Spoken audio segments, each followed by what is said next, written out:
Friends, welcome back to హిరణ్య blogs. ఈరోజు blog వచ్చి ఏంటంటే మీ ఇంట్లో కనుక చిన్న పిల్లలు అంటే నా అంత ఏజ్ వాళ్ళు నాకన్నా చిన్న వాళ్ళని పెద్దవాళ్ళని ఎవరైనా ఉంటే ఇది వచ్చేసి ఒక స్నాక్స్ టైప్ అన్నమాట. ఇది ఈవినింగ్ అయినా టిఫిన్ లో కూడా ఇది అయితే యూజ్ అవుతుంది. అదేంటి ఇప్పుడు నేను చెప్పానేమో లాస్ట్కి మీరే గెస్ట్ చేయండి. లాస్ట్ నేను చెప్తా, అంతలో మీరైతే గెస్ట్ చేయండి. ఫస్ట్ వచ్చేసి ఒక మూకుడు అయితే పెట్టేసుకోవాలి.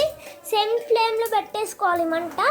ఒక 2 minutes అయిన తర్వాత ఫ్రెండ్స్ అది వచ్చేసి అయితే లాస్ట్ చెప్పారా అది ఇప్పుడే చెప్పేస్తా. నేను స్నాక్స్ అంటే శాబ్దనాలు అయితే నానబెట్టేసుకోవాలి. ఇలా నానబెట్టేసుకోవాలి. ఒక 5 minutes, ఒక ½ an hour, 15 minutes అక్కడ అయితే నానబెట్టేసుకోవాలి. 1 hour, ½ an hour, 1.5 hours నానబెట్టేసుకోవాలి. అలా అయిపోయిన తర్వాత నెక్స్ట్ వీటిని ఆరబెట్టేసుకోవాలి. వీడియోలో చూపిస్తున్న విధంగా ఈ సైజులోకి వచ్చేలోపు నానబెట్టేసుకోవాలి. ఇఫ్ మనం ఇట్లా టచ్ చేయగానే ఇట్లా వచ్చేయాలి. ఇట్లా చేతికి ఇట్లా వచ్చేసినప్పుడు అది నానినట్టు. ఆ నానుడు అయిపోయిన తర్వాత ఒక 5-10 minutes దాకా ఎండబెట్టుకోవాలి. ఆ వెండిలో మనం ఏం చేయాలి, ఒక మూకుడైతే తీసేసుకొని సేమ్ ఫ్లేమ్లో మంటనైతే పెట్టేసుకోవాలి. నెక్స్ట్ వీడియో చూపిస్తున్న విధంగా ఆయిల్ వేసేసుకోవాలి. ఆయిల్ హీట్ అయిన తర్వాత పచ్చిమిర్చి ఒక 5 కట్ చేసుకోవాలి. పల్లీలు, కొత్తిమీర, ఉల్లిగడ్డ, ఆనియన్స్ అన్నీ వేసేసుకోవాలి. వీడియో చూపిస్తున్న విధంగా మన పిడికిలంతా వేసేసుకోవాలి. ఆనియన్స్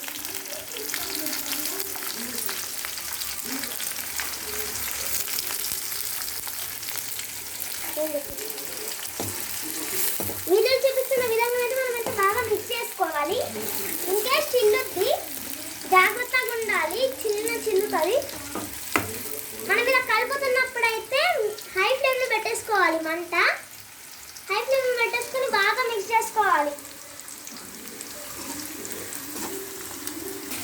ఫ్రెండ్స్ అది ఇలా అయ్యే లోపల బాగా మిక్స్ అయ్యే లోపల మనమైతే ఆలుగడ్డలు ఒక 2-3-4 అయితే మినిమం ఖచ్చితంగా తీసుకోవాలి. కట్ చేసుకొని ఇలా వీడియోలో చూపిస్తున్న విధంగా ఇంత సైజ్ అయితే కట్ చేసుకోవాలి. ఇవి మంచిగా ఇట్లా మన దగ్గర వాటర్ పోయేలోపు ఇట్లా వాటర్లో నానబెడతాము. కలర్ రాకుండా వాటర్లో నానబెడతాము కదా. నానబెట్టేసి ఇలా వీడియోలో చూపిస్తున్న విధంగా చేతిలో పంపేసేసుకొని దాంట్లో కొంచెం ముక్కుల్లోనైతే వేసుకోవాలి.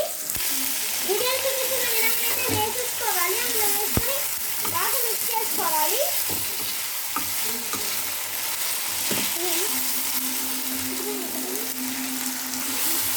పొటాటోస్ అందులో మూకుల్లో వేసేసుకున్న తర్వాత బాగా మిక్స్ చేసుకోవాలి. వీడియోలో చూపిస్తున్న విధంగా బాగా మిక్స్ చేసేసుకోవాలి. వీడియోలో చూపిస్తున్న విధంగా అయితే బాగా వేగాలి. ఇవన్నీ మనం వేసేసుకున్నాం కదా, అవసరమైన ఈ వస్తువులను వేసేసుకున్న తర్వాత బాగా హై ఫ్లేమ్లో పెట్టేసుకొని బాగా వేయించుకోవాలి. ఒక 2-3 minutes దాకా వేయించుకోవాలి. క్వాంటిటీకి తగినంత సాల్ట్ అయితే వేసుకోవాలి. మేము వచ్చేసి అయితే ½ tablespoon సాల్ట్ అయితే వేసేసుకున్నాం. మీరు ఎంత తీసుకుంటారో మీరు తీసుకున్న క్వాంటిటీని బట్టి సాల్ట్ అయితే వేసుకోవాలి. చూడండి మేమైతే ½